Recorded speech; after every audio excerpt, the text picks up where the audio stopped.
Hi, everyone. Mental health first aid. So the point of today's this presentation is going to be around just getting the basic knowledge of what is mental health. What does it mean? What influences your mental health? And why is it that you function or maybe have certain coping mechanisms or certain mental health um, issues or struggles or things that you don't struggle with as well. Like, why is that?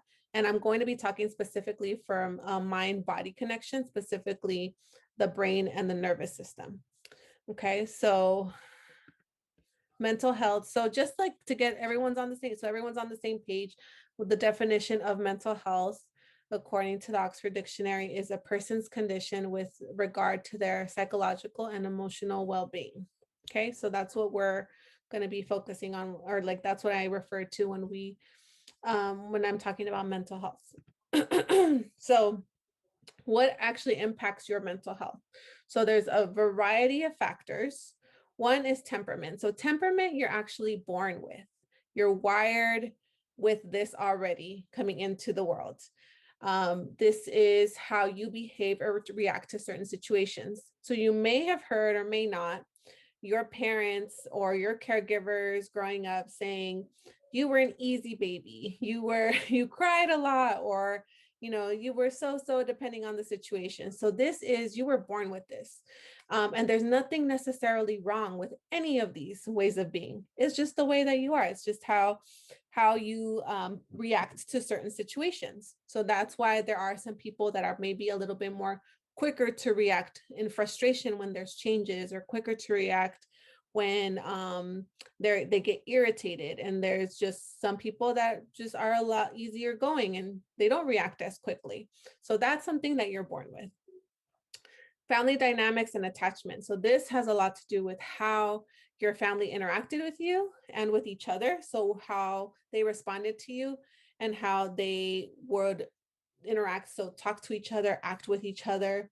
And this is especially true with difficult situations. So when you were a baby, when you were really young, when you needed that comfort, when you needed something, somebody to be there for you, especially when you were having a really hard time, were your caregivers able to do that? Were your parents able to do that? Was somebody able to do that consistently?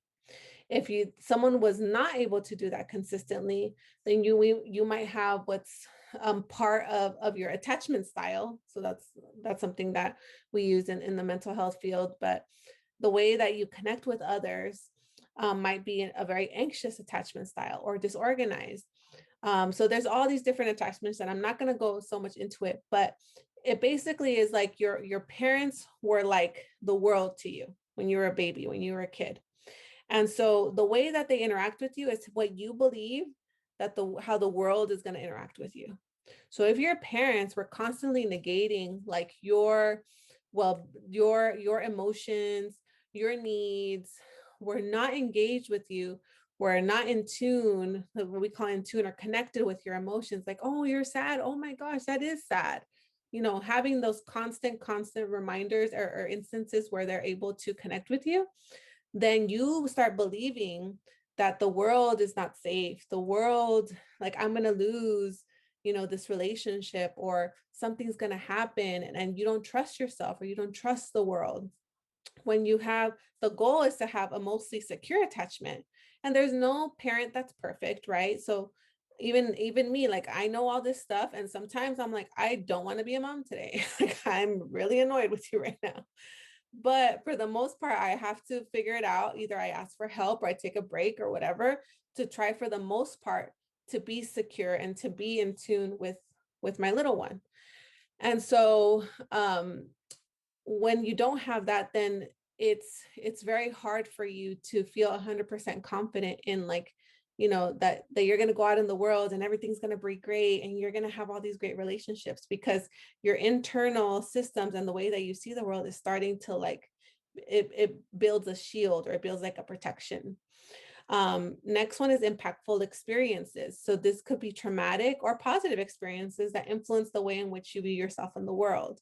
So in my example, like I was a victim of child sexual abuse. So that was super impactful for me. That made a difference in how I saw the world and how I felt safe or not safe. So that could be something that also influences you. And lastly, and this is the one that I think Sam mentioned, that societal structures and conditioning. This is huge. This is so huge, and not enough therapists or mental health professionals talk about this.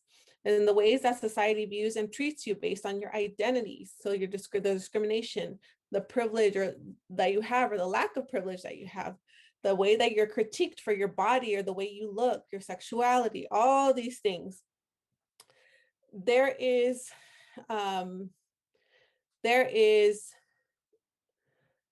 certain identities, and a lot of you know this, that are put as that are centered, right? We're talking about white, rich, hetero, cis, Christian, like in the US and in overall the world. And so when you deviate from the norm, then you get hit with microaggressions, with complete overt discrimination, with all these things that impact your mental health. And there is studies on this. The way that you get treated based on these identities, or people not respecting and not valuing, the diversity of identity that we all bring in, and just want to focus on centering like the privilege and what they see as or the identities in power, then they begin seeing you as different, they begin treating you as different, and this really has a toll on your mental health. Okay, so how does poor mental health show up? So similar to physical health, you start feeling sick, you start noticing some stuff with your physical body. Mental health, you're going to start noticing some stuff. And what's crazy about mental health is that it affects your physical health too, which I didn't realize when I started having these like aches in my body. I was like, oh my gosh, there's something wrong with me. Like there's something definitely wrong with me, that I'm feeling this backache constantly, and these like, knees and like all these things. And it's like, no, it's your anxiety. I was like, oh shoot. I didn't realize it was like, it would get that intense. And so here's just some examples of how poor mental health may show up. So difficulty managing how you think, feel, and act. So that's like huge. And that's like very, very, very big. If you have like, it's really hard for you to manage your thoughts, to be able to just kind of get through your day, do your day-to-day things, feel happy when you're, in happy experiences, allow yourself to feel sad or mad when things come up, or like it's hard for you to manage maybe triggers and things like that. That could be some signs that something's going on with your mental health. Some example: negative thoughts you can't stop, difficulty managing responsibilities, maybe some symptoms of anxiety, depression, like they prevent you from following through with some work responsibilities, some school responsibilities, some of even day-to-day activities. I remember certain times when like doing the chores in my house that like really, really need to get done. I mean, I don't like chores in general, but like it was like when you really need to do them, because then it's like bad. And I couldn't, it was so hard because I didn't have the energy, or I just didn't have the ability to focus on what I needed to do. Poor self-esteem, lack of boundaries. So overworking, overdoing, giving a lot of yourself to others and not allowing yourself to rest, not allowing yourself to set those boundaries or those limits for people and how they treat you, or like how they act towards you. Physical symptoms. So this drawing kind of shows some symptoms of how issues with mental health show up. And then lastly is like actually developing a full-on like mental illness or disorder. So some like very common ones are generalized anxiety disorder and major depressive disorder. And something to know also is that having poor mental health is common, and it doesn't mean that you have necessarily a mental illness. When it becomes a mental illness is that it's like consistent. So if you have like a day that's off, we all have those off days, or like anxiety maybe present around a certain thing, that's pretty normal. None of us have it like all good all the time. Like that's impossible. And so when it becomes consistent, when it's like almost every day or like majority of the days, when like people around you start noticing, when your body starts really like consistently showing these signs, or like it's interfering with your actual day to day on a consistent basis, that's when, okay, I really need support, like additional support. That's when like therapy, when if medication is an option, or like it would be good, like maybe exploring that. So, that's just something to be aware of. Okay. Any questions? So why do I get these thoughts, feelings, or body sensations? Because you think about like, okay, yeah, I've had these things show up, but like, why? Why are these things like, why do I have these thoughts? Why do I have these feelings? And it's because your brain and body are trying to protect you. At the end of the day, they're trying to keep you alive.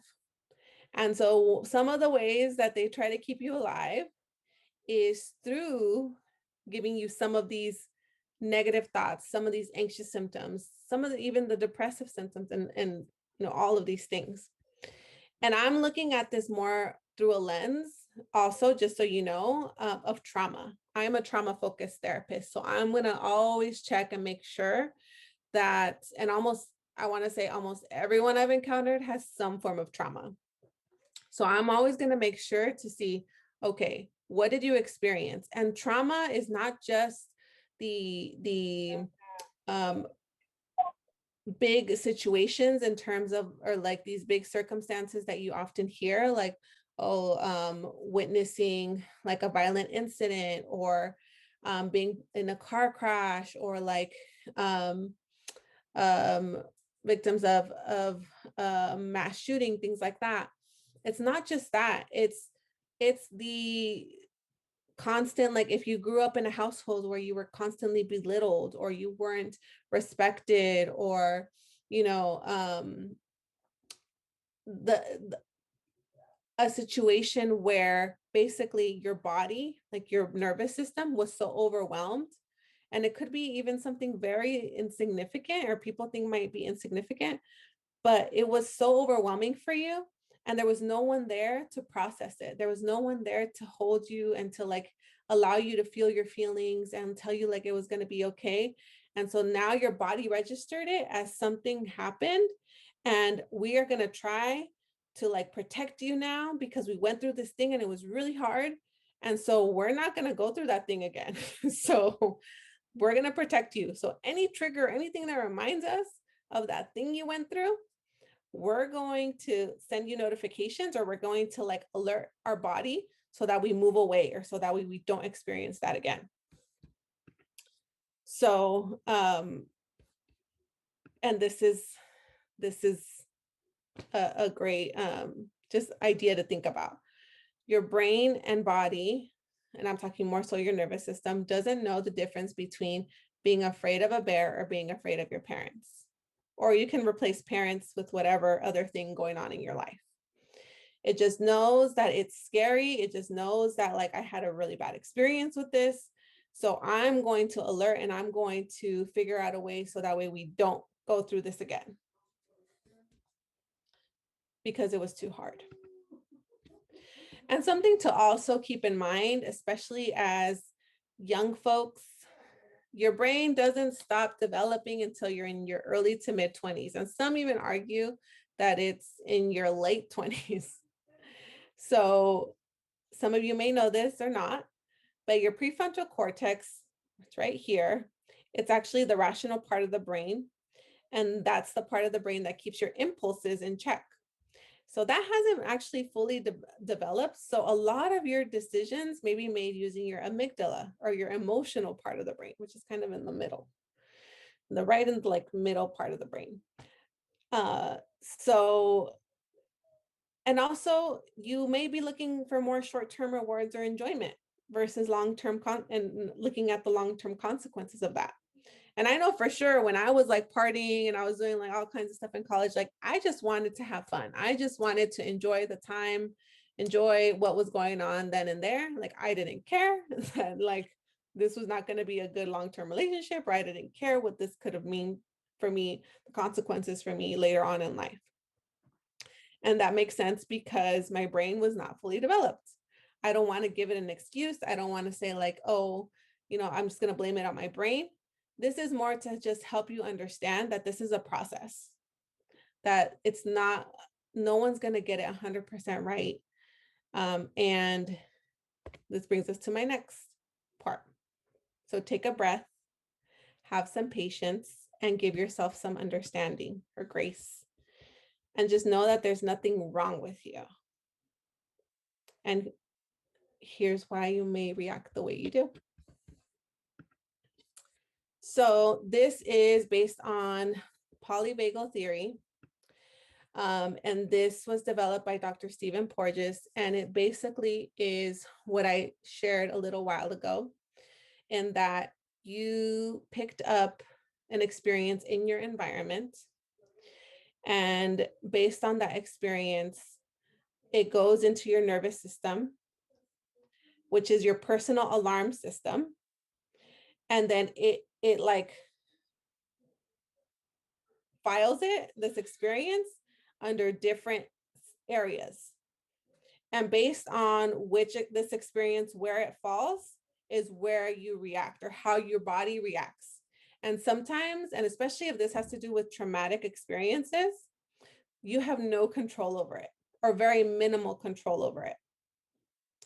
And so I'm going to start in the middle where it says danger. And usually what happens is that it moves like from left to right. And another example they have is like it's a ladder. So safe is at the bottom, danger is in the middle, and life threat is at the bottom.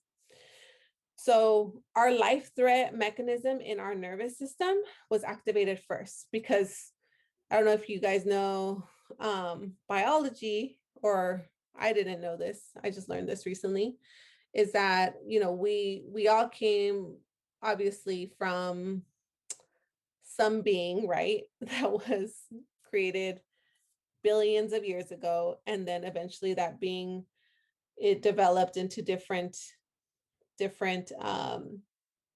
animals. And so the earliest animals were reptiles. So this life threat, that's in all reptiles. The danger is in reptiles and mammals. The safety has only been developed in us as humans. And so when we are, and I want to give the example of, if you were to think about, so this is in all animals, all living beings, more so mammals.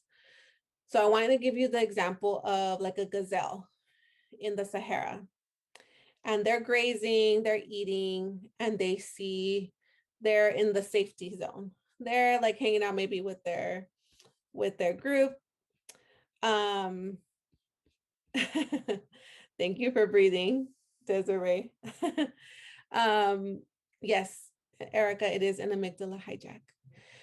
And they're grazing, and they're in the safe area, they're relaxed, they're calm, they're able to eat, everything's cool. And then they spot a lion, or maybe they hear a lion. So then, they get up, and right away they move. Their nervous system does this automatically. That's why it's called autonomic nervous system. It's automatic. They get into that danger zone. Okay, I need to run because a lion is going to come. I need to move. I need to run, because most likely they're not going to be able to fight. But you have that option too when you're alerted. And so then maybe they see the lion running, and they start to run. And the lion gets closer and closer, and it gets to the point where they actually feel the lion like bite on them. And to that point, like, my life is in danger. So I'm going to shut everything down. I'm going to get my heart rate super low. I'm going to get immobilized. I'm going to freeze, and I'm going to act like I'm dead in order for this lion to leave me alone and not eat me, because I want to survive. And for some animals that works. And what's great is that, okay, this all happens, and say for some miraculous reason, the lion leaves the gazelle alone. And then the gazelle has it in them, as we do as living creatures. And what's so beautiful is that they can just get up and shake it off, like run, get the like anxiety out of like almost being eaten, do whatever they need to do, and our nervous system and their nervous system is able to just kind of put itself back together, and we're good.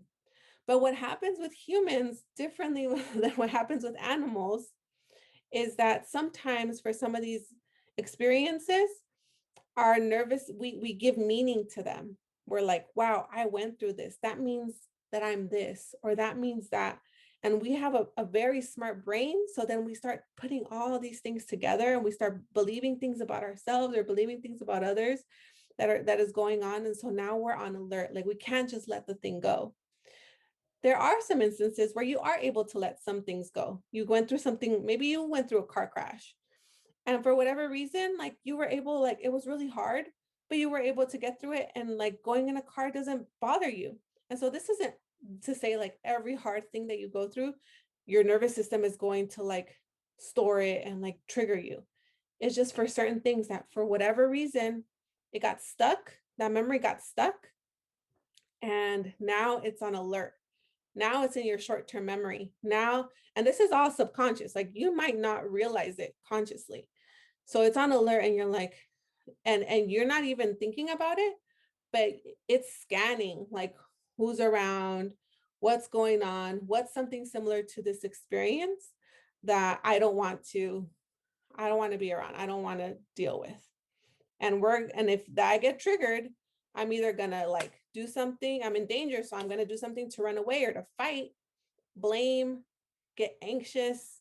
My heart rate's gonna go up, my blood pressure is gonna increase, or I'm going, and if I can't get out of that situation fast enough, then my autonomic nervous system is gonna go down to life threat. And then that's when like depression, that's when like immobilization, shutting down, freezing, dissociation, almost like I'm there, but I'm not there because I'm trying to protect myself. Your nervous system is like, we need to protect ourselves from these like really overwhelming feelings, or like being connected to that triggering trauma event that started all of this. And so the goal is that we want to live most of our life in this safety area. And we want a little bit of the other energies. And I'm just calling it danger and life threat just to keep it simple. But this is this in like in the theory, it's called ventral vagal, which is the one on the right. And what's this one? Oh my gosh, I'm forgetting the middle one. But like, for example, if we're relaxed and we feel good and we feel safe, and say we want to go on a roller coaster, then we're gonna feel safe for the most part. And we like it. We like roller coasters, but we're gonna get a little bit of the danger because we want a little bit of that anxiety, or not anxiety, but that little bit of rush to like, make us excited.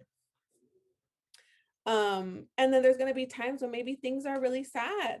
You go through a really hard breakup or whatever, you lose someone close to you, and you want to be able to feel safe for the most part, but still like connect to your sadness and like let it out, and process and grieve and things like that.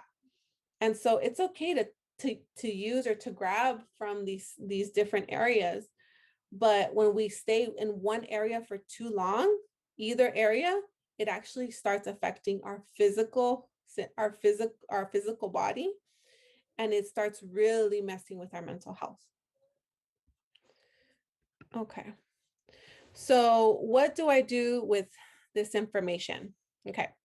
So the first step is going to be just awareness. Oops. Where is your alarm ringing? So if something's going on, and even when nothing's going on, you can just check in with yourself. You can put an alarm that goes on like in the morning, midday, or evening, or you can do a reflection at the end of the day. You can say, where was I at for this day? Like, was I really anxious for most of the day? Was I in a safe place for the most of the day? Was I in like a life-threatening, like depressed, shutdown state? What was going on with me? So just awareness of like, where is your alarm ringing? And then identifying, second step is identifying. So determining how intense the feeling is on a scale of 1 to 10. So say, for example, you do get triggered, something triggers you, and you are in this anxious state. Is it an anxiety that's like a 3? And everyone's different. So something that might get someone anxious at a 3 might get another person anxious at a level like 6 or 7. So it's very personal. So just determining the intensity of this feeling. So if I'm anxious, or if I'm in this, like, if you look at the list of like the categories of like what's going on when you're in that danger zone, if I'm in this danger zone, and I'm at a level 3, is that like, can I handle that? Is that okay? Because the thing is too, is that if we constantly try to like, oh my gosh, I'm anxious, I need to stop being anxious, let me go get my essential oils, or let me go do, then guess what? Your brain is going to keep giving you more anxiety, because it's going to be like, oh, we like these essential oils. Oh, we like this meditation. Let's just keep giving them anxiety, more and more anxiety. So that way we can just keep getting these coping mechanisms. So we have to build a little bit of resilience. So we have to say, okay, is this enough? Like, is this anxiety? Okay, it's anxiety, but let me just get through my day. I'm like, hey, anxiety, how are you today? I see you. You can hang out, but I'm just going to keep going on with my day. Or, hey, sadness, hey, whatever, however you want to call it. But I'm going to get through my day. I'm going to keep going on with my day. If it gets to a point where you're like, oh man, like, it's like at a 6 or 7, and I need to do something with it because it's just too much. I'm going to give you some coping strategies after this, so that way you can engage. And some of you may have your own already, which is great. Keep doing those, because if something works for you, great. And something that might work for you now might not work for you later.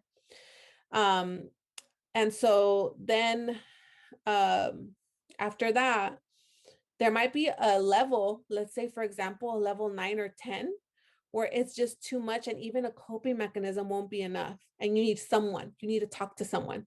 Like, I just need someone to help me just sit with this anxiety, or at least like help me like talk it out or something. And that's okay too.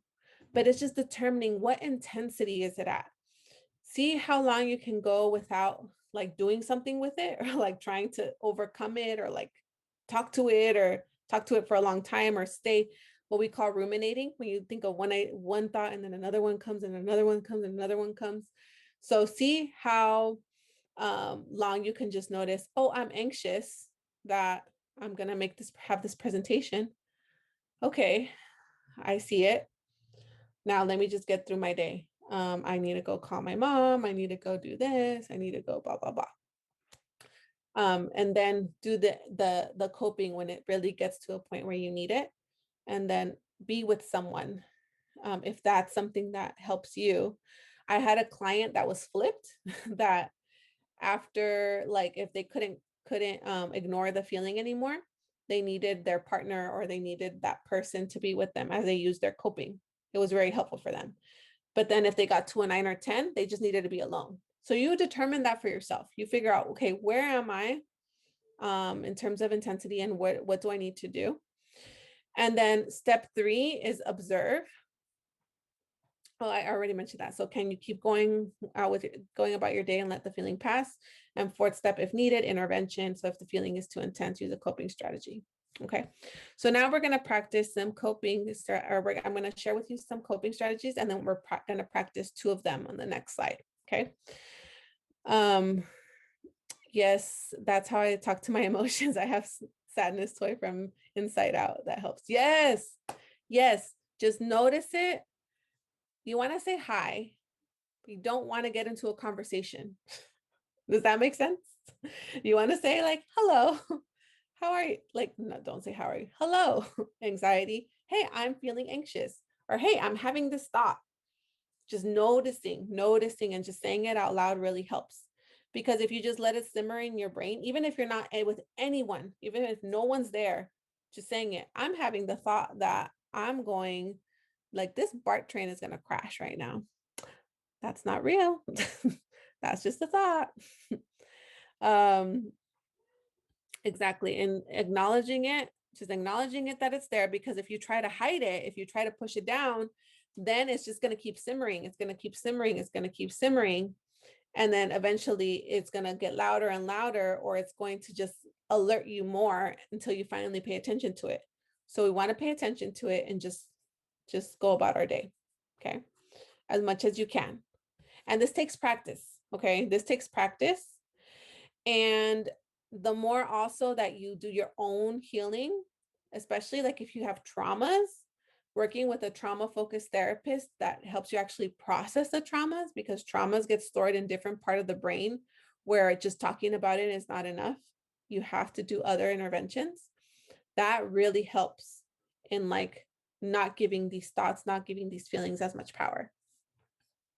So when you're in the danger space, this is more anxious, fight, flee energy. Okay. So the first 2 we're actually going to practice on the next slide. So that's take 5 or more deep belly breaths and 3, 2, 1 exercise. Next one is take a break. So walk around, get the energy out. Drink something warm. So like a tea, warm chocolate milk, I don't know, whatever, a chai latte. I like chai, or green tea latte, matcha latte. Talk to someone who is calm and feel safe to help calm you down. So we are beings, we are social beings. Yes, matcha latte. When we are stressed out or whatever, if we are around someone, or if we, and I don't know if you've noticed this or anybody knows this, if we're like have really high energy and then we go someone with really low energy, we're just like, oh, like we just kind of like, oh, okay. Like, because we mirror each other. And so if you're like have anxious energy, that's why it's important. Like if you are going to go with someone, with a friend, or like in a group like this one, or like things like that, that you can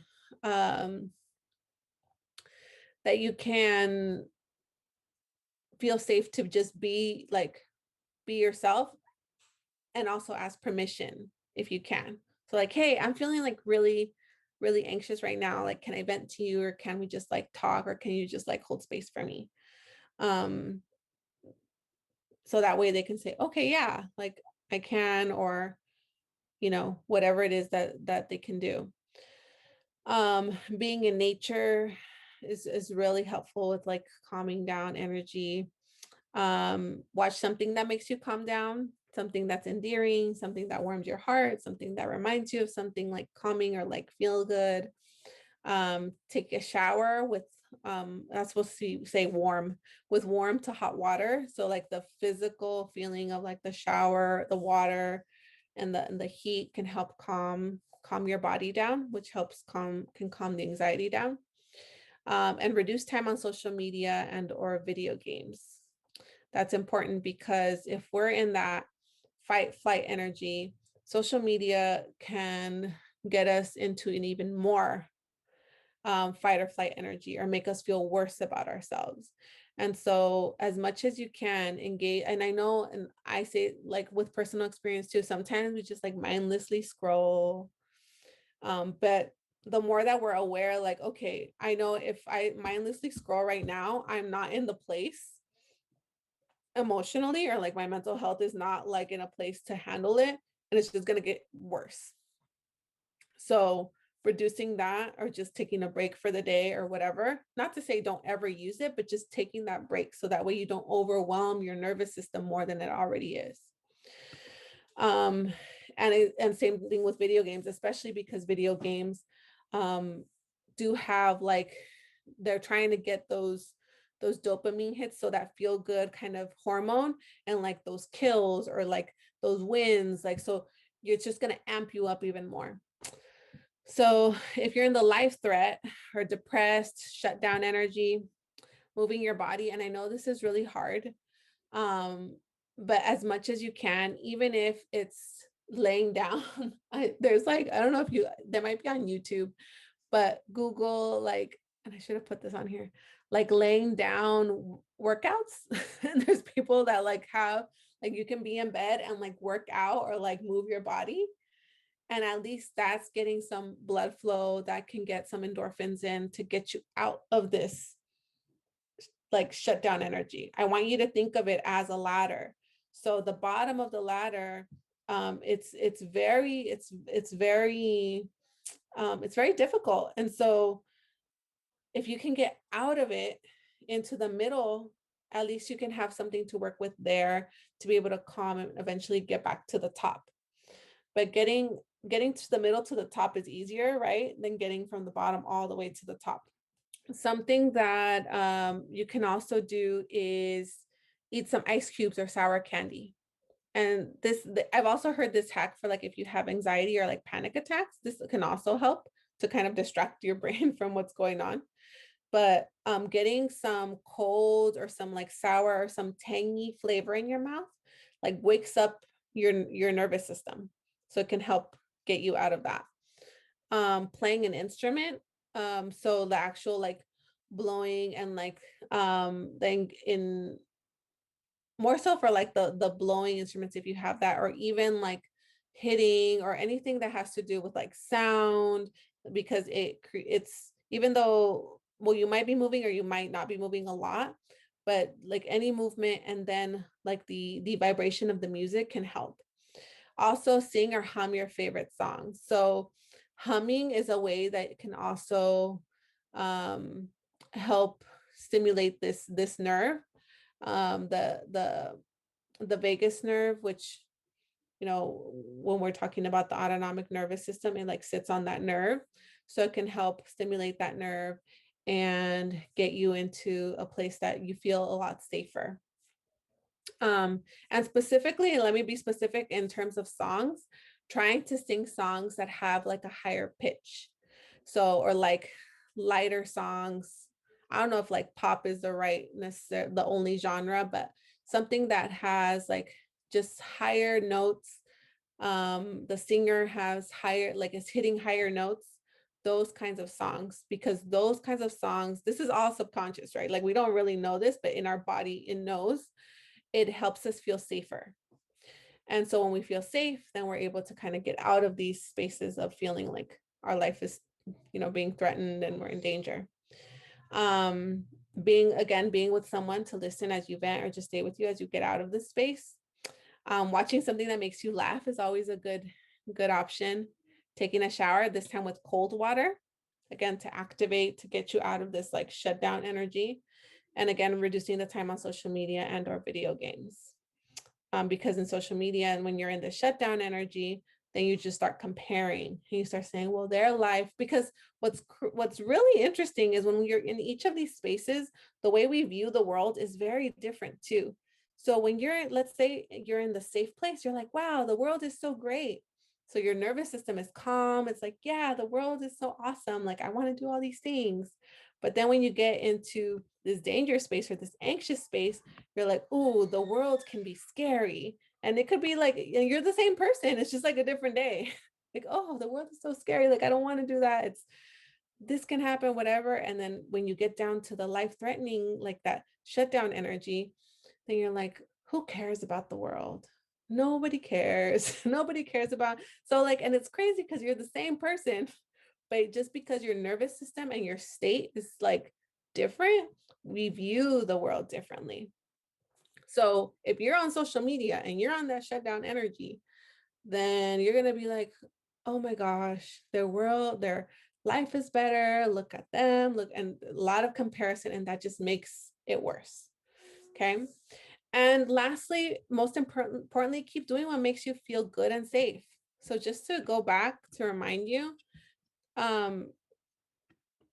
safety is you being able to feel safe and social, like wanting to engage with others, feel relaxed just as you are, who you are in your space, calm, regulated, like something can happen, but you got it, like pretty much under control, like you're able to calm yourself if you need to.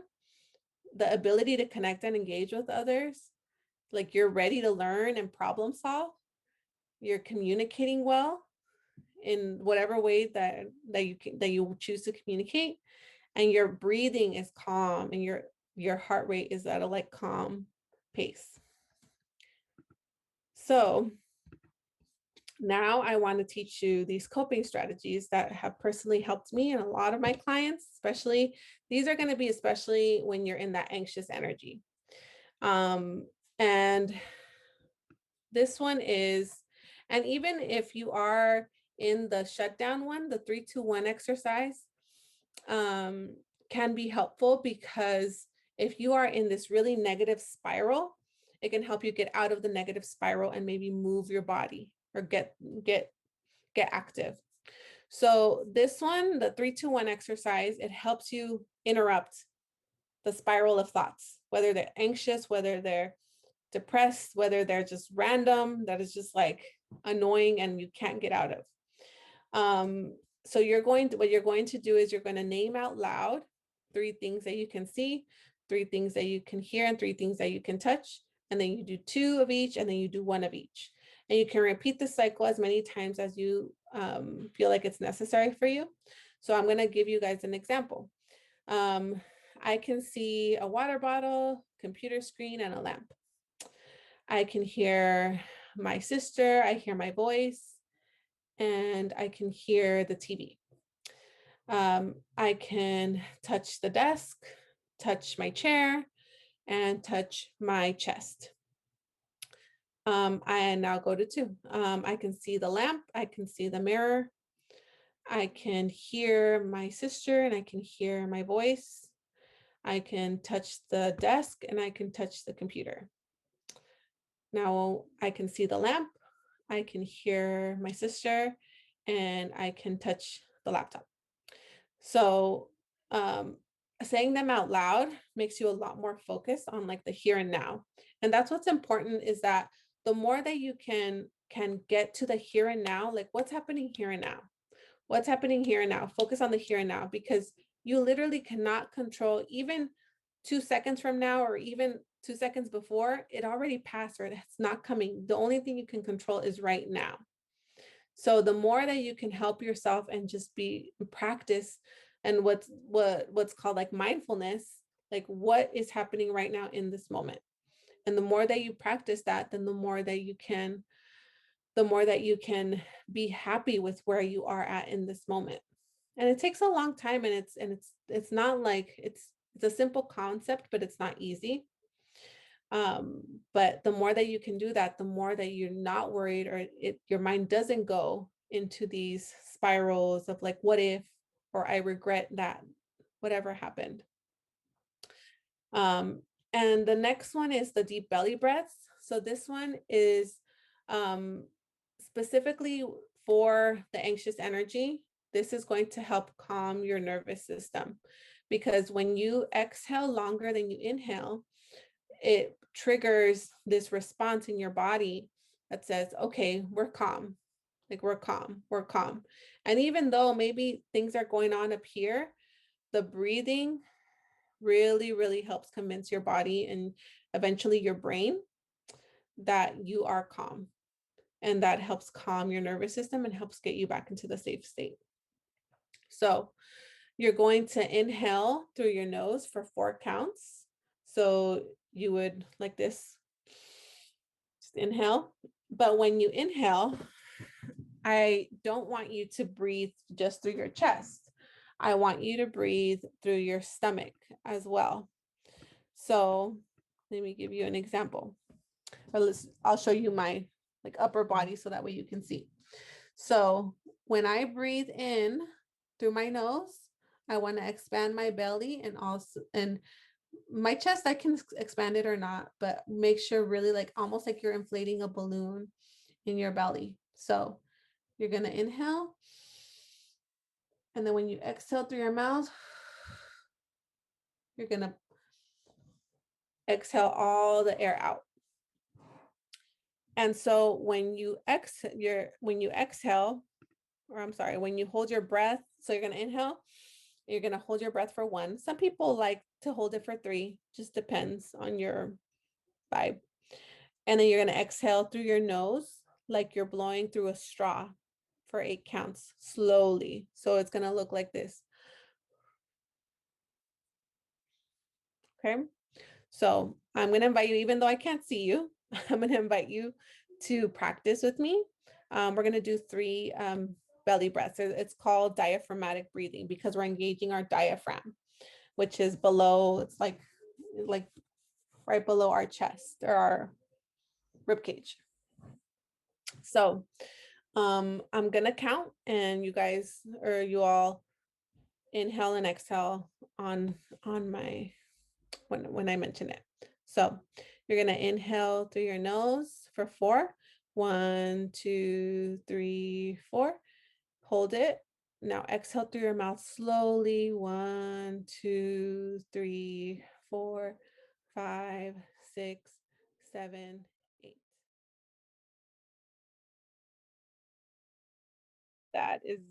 That's pretty much the end. I was just going to share some resources. There is a lot more of us out there, and I'm so like excited about the world or just like therapists in general. I'm also going to share some Instagram accounts that might be helpful if you all have Instagram. Uh, one that's really good that I like a lot is decolonizing therapy. And this quote that hopefully you can keep with you. It'll be on the presentation. I send it to Desiree, so that way you have this. So reminding yourself that thoughts are not facts and feelings don't last forever. Yay, well, thank you for being here with us tonight. I know you gotta jump off. We appreciate you, and I will follow up soon. Okay. Bye, everyone. Have a great week.